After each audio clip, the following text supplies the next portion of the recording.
Bismillahirrahmanirrahim. Assalamualaikum warahmatullahi wabarakatuh. Perkenalkan, di sini saya Desyain. Di sini saya akan perkenalkan apa itu data, science dan metaverse.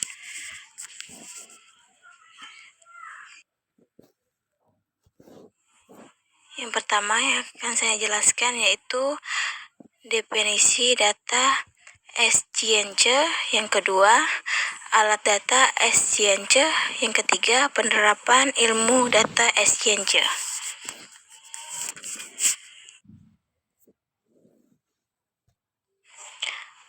Data adalah catatan dari kumpulan fakta.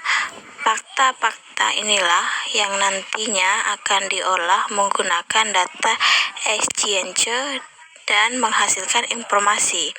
Setelah sebuah informasi yang didapat, informasi tersebut bisa menjadi data lagi dan diolah lagi menjadi informasi baru. Orang yang ahli dalam bilangan data exchange bisa disebut data scientist. Sedangkan pengertian data scientist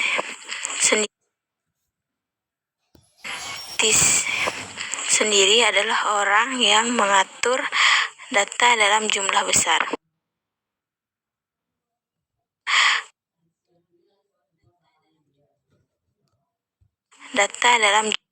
Mengatur data dalam jumlah besar, mengumpulkan dan menganalisis sekumpulan besar data terstruktur dan tidak terstruktur. Dalam suatu organisasi, data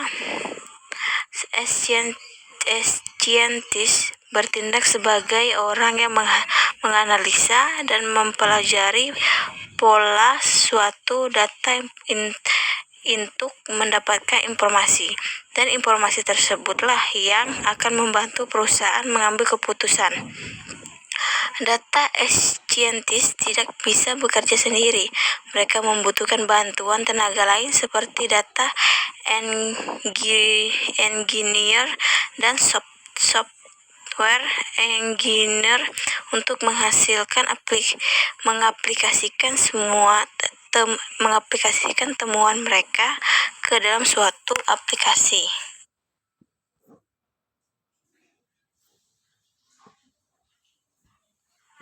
Pengertian data exchange. Menurut Urban Institute, data exchange merupakan keterampilan yang membutuhkan ilmu komputer, pemrograman, teknologi, dan statistik yang berbeda di luar rangkaian penelitian standar bagi penelitian ilmu sosial. Keterampilan ini mencakup teknologi dan teknik seperti memanfaatkan komputasi cloud, analisis big data, pemrosesan natural language, pembelajaran tanpa pengawasan, unsupervised learning, seperti analisis cloud, web-scraping, dan teknik fuzzy machine learning, dan lain sebagainya. Data exchange dapat membantu peneliti agar dapat bekerja lebih efektif untuk menghasilkan informasi baru yang tepat waktu, menjelajahi kumpulan data yang benar-benar baru dan cara baru, mengubah pemodelan simulasi, dan lain sebagainya, dengan tujuan untuk meningkatkan kuantitas dan kualitas bukti yang diperlukan untuk membuat kebijakan yang lebih baik, memperkuat komunitas, dan meningkatkan kehidupan masyarakat. Menurut data Robert, data exchange merupakan ilmu yang menggabungkan sebuah kemahiran di bidang ilmu tertentu dengan keahlian pemrograman untuk membuat kebijakan yang lebih baik, memperkuat komunitas, dan meningkatkan kehidupan masyarakat. Menurut data Robert Data Science merupakan ilmu yang menggabungkan sebuah kemahiran di bidang ilmu tertentu dengan keahlian pemrograman, matematika, dan statistik. Tujuan adalah untuk mengakses sebuah pengetahuan atau informasi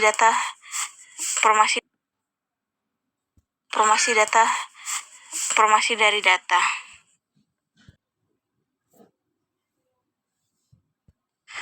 Alat data science yang pertama, big data dan artificial intelligence. Yang kedua, machine learning.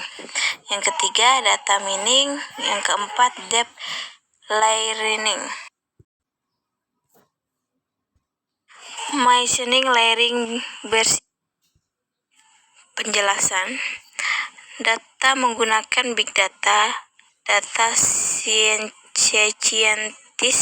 dapat membantu perusahaan untuk memprediksi produk yang akan dijual, membantu perusahaan telekomunikasi untuk memprediksi kapan dan mengapa pelanggan mengganti operator, dan membantu perusahaan asuransi mobil untuk memahami seberapa baik pelanggan mereka mengemudi dan memprediksi penyebaran dan lain sebagainya. Machine learning bersifat interdisipliner dan menggunakan teknik dari bidang ilmu komputer, statistik, dan artificial intelligence. Komponen utama machine learning adalah algoritma yang dapat belajar secara otomatis dari pengalaman untuk memperbaiki kinerja. Algoritma ini dapat diterapkan di berbagai bidang.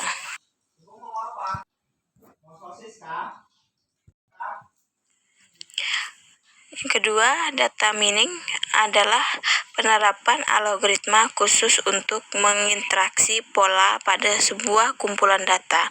Data mining berhubungan erat dengan machine learning. Data mining adalah sebuah proses yang menggunakan algoritma machine learning untuk mengakses pola-pola informatif yang disimpan dalam kumpulan data.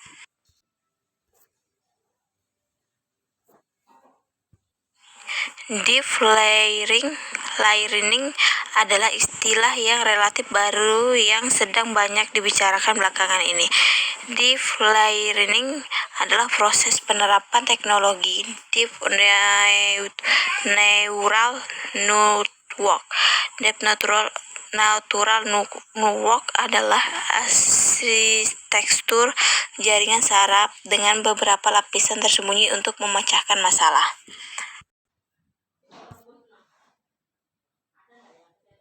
Artificial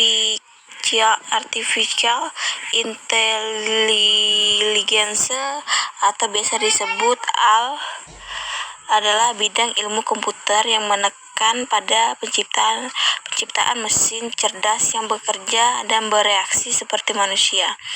Komponen inti dari artificial intelligence adalah pemrograman komputer untuk sifat-sifat tertentu seperti pengetahuan, penalaran, pemecahan masalah, persepsi, pembelajaran, perencanaan, dan sebagainya.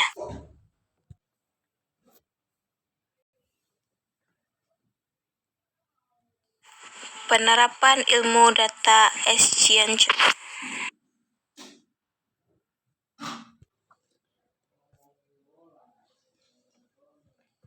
Saat ini di Indonesia sendiri, e-commerce sudah semakin marak bermunculan dan tidak sedikit orang-orang yang memilih berbelanja secara online melalui situs sejenis ini.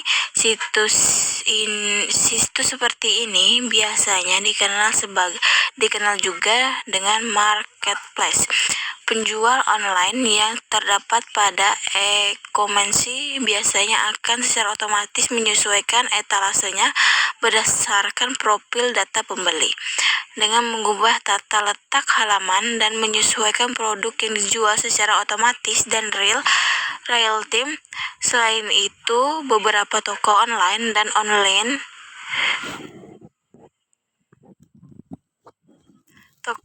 atau online shop juga akan menyesuaikan harga berdasarkan profil penghasilan konsumen, atau bisa juga disebut dengan harga dipersonalisasi teknologi. Seperti inilah yang termasuk dalam salah satu aplikasi penerapan ilmu data exchange.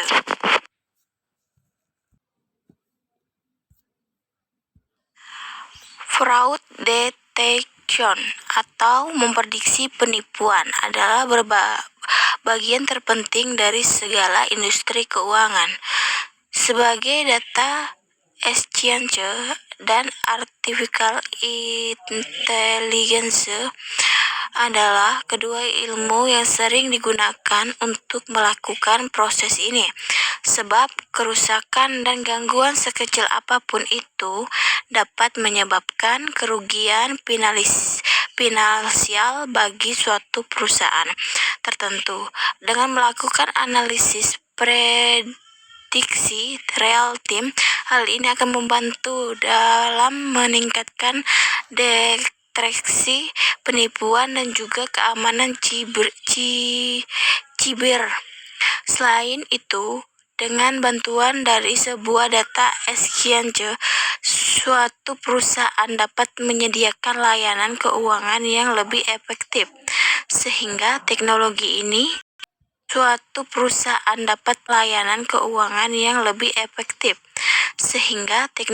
ini dipercaya dapat membantu untuk memprediksi potensi transaksi penipuan yang dilakukan di setiap aktivitas.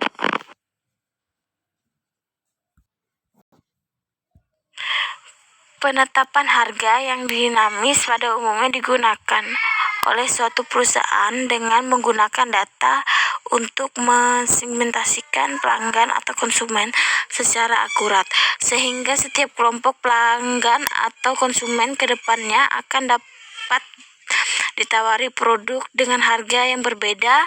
Penawaran seperti ini didasari pada informasi yang dihasilkan oleh data exchange dari berbagai faktor lainnya. Penggunaan algoritma dynamic pricing pada suatu perusahaan biasanya menghitungkan dari berbagai macam kategori, misalnya saja seperti lead time, review property,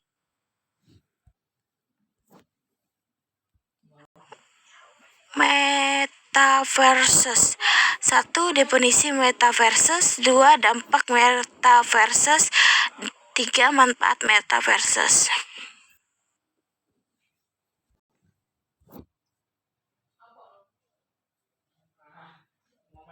Istilah metaverse pertama kali digunakan dalam Snow Charles, novel bergenre cyberpunk yang diterbitkan pada 1992.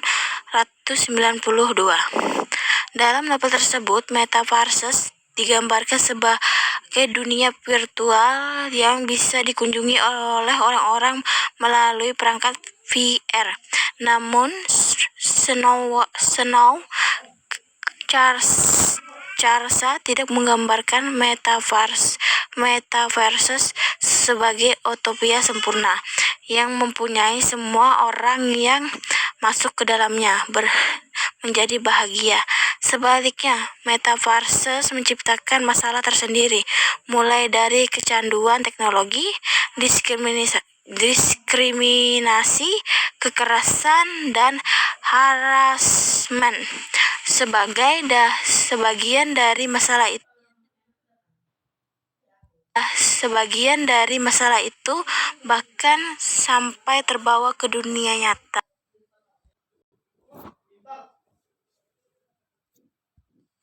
Menurut Tim Sweeney, CEO dan pendiri Epic Games.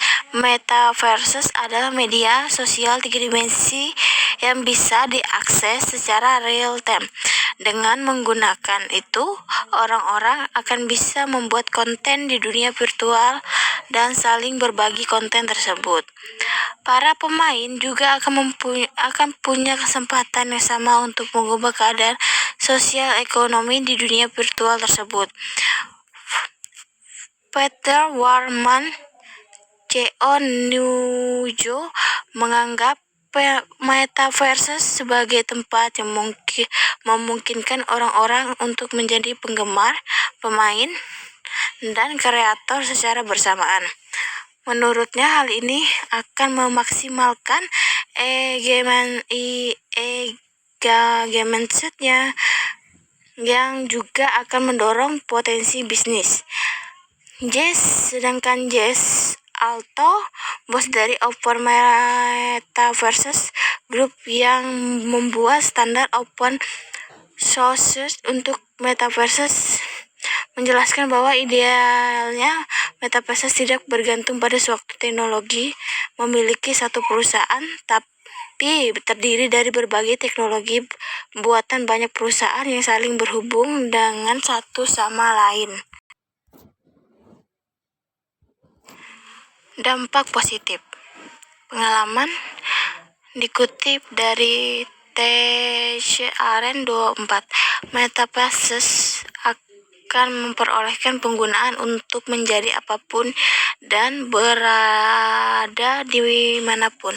Penggunaan dapat mewujudkan fantasi dan bahkan seakan hidup di dalamnya. Pengalaman ini tentu menjadi lompatan baru dalam perkembangan teknologi saat ini.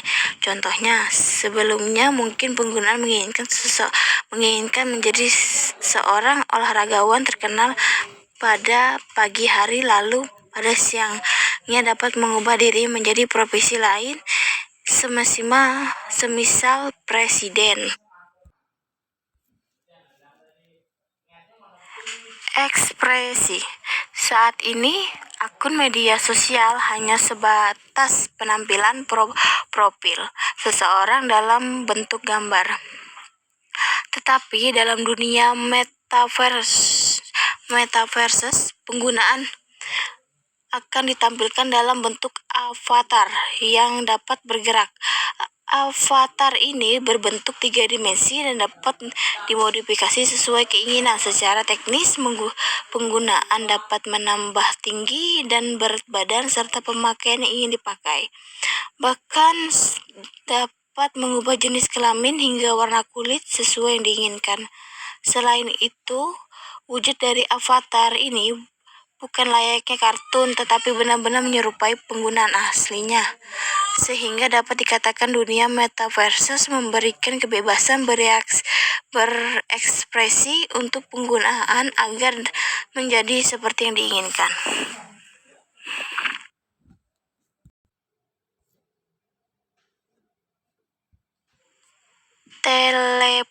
Teleportasi. Ketika menganggap teknologi panggilan video adalah hal mengesankan, maka metaverse dapat melampauinya. Penggunaan dibebaskan untuk mendesain hingga membantu rumah sesuai dengan keinginan. Bahkan dalam dunia metaverse, penggunaan dapat mengundang orang lain untuk mengunjungi rumah buatannya. Tak sampai di situ, rumah yang telah dibuat tersebut dapat digunakan untuk diskusi atau hanya bercengkrama satu sama lain. Secara teknis, kemungkinan akan disediakan sebuah link yang merujuk pada rumah buatan tersebut dan dapat dibagi ke orang lain yang ingin mengunjungi. Hal ini dapat dilakukan dengan cara yang sangat mudah dan begitu cepat.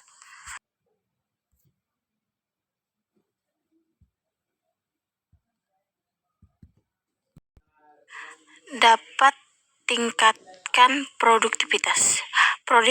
Produktivitas yang dapat dilakukan dalam dunia metaverse tidak hanya cepat tapi juga dapat ditingkatkan.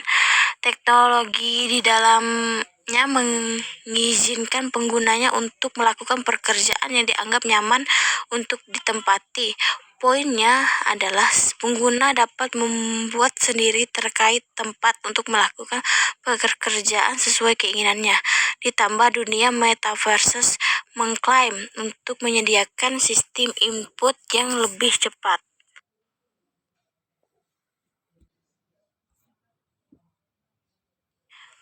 Dampak negatifnya timbulkan adiksi.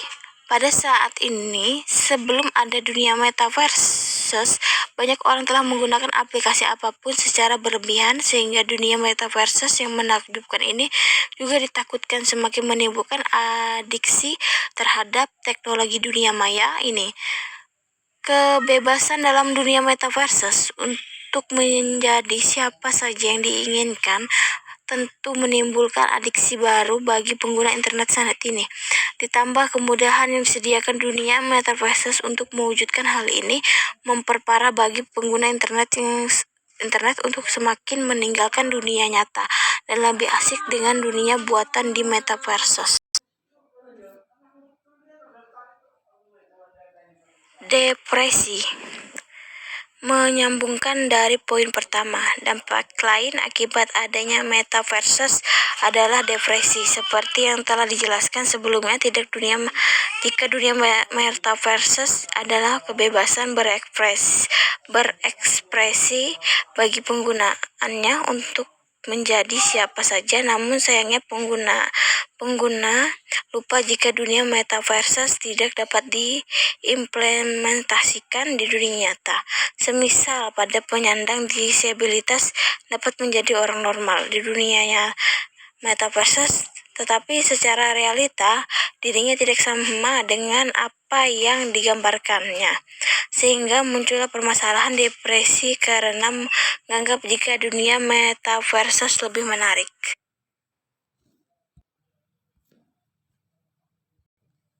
Pencurian data. Era metaverse sekarang ini, pencurian data semakin canggih dalam dunia maya. Bahkan hanya dengan mengirim kode-kode tertentu melalui email, maka segala data dapat diketahui pihak lain dengan mudah. Hal ini disebabkan era metaverse jauh lebih canggih, di mana data dapat dibuka hanya dengan kontak virtual seperti berada dalam dunia nyata.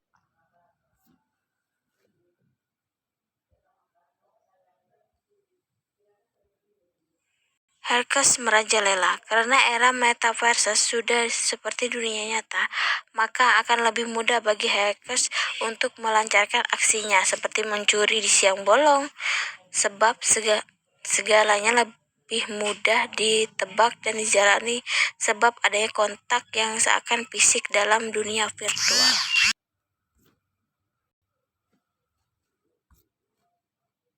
Manfaat metaverse. Tur virtual di seluruh dunia. Metaverse memungkinkan setiap orang untuk melakukan perjalanan tanpa harus berada di sana secara fisik. Augmented reality atau virtual reality atau VR muncul di dalam metaverse, dunia yang imersif dengan konteks realistis akan meningkatkan imajinasi penonton. Peristiwa VR adalah batas baru yang belum teradopsi ke jalur utama metaverse. YouTube dan layanan hosting lainnya sedang mengembangkan repositori konten video 360 mereka.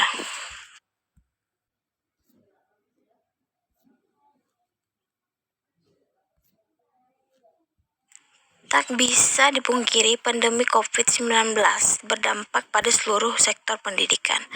Hal ini memaksa seluruh orang yang sedang menempuh pendidikan untuk belajar secara jarak jauh, meskipun platform seperti Zoom memungkinkan siswa untuk berinteraksi dengan guru, profesor, dan satu sama lain. Namun, masih ada hambatan yang tidak dapat diatasi dengan teknologi tersebut.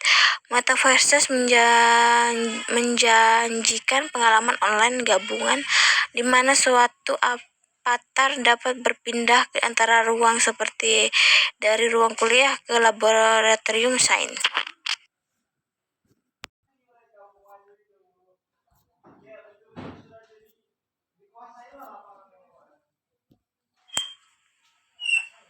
Pengalaman yang semakin terjangkau. Metaverse secara radikal akan meningkatkan berbagai pengalaman dan produk seperti memberikan pengalaman bagi masyarakat, kalangan kelas bawah dan menengah akses menuju kemewahan.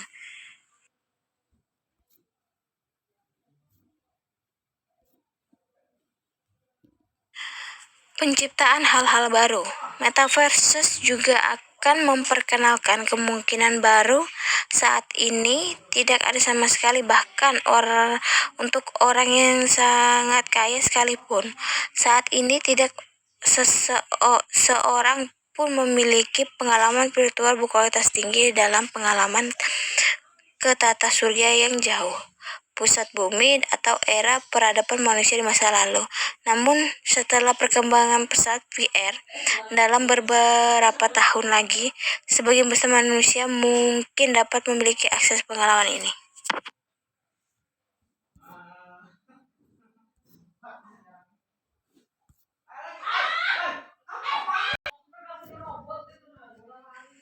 Keberlangsungan. Metaverse akan menjadi keuntungan besar bagi keberlangsungan dengan menawarkan cara baru dan seringkali lebih efisien untuk mencapai tujuan. Contohnya seperti menghindari tempat kerja, sekolah, dan pertemuan sosial secara virtual daripada secara fisik. Hal ini akan menghemat sumber daya yang berharga. Dan ketika setiap orang beroperasi di dunia virtual, bahan bakar fosil tidak akan menjadi satu-satunya barang konsumsi yang bergantung pada penggunaan manusia.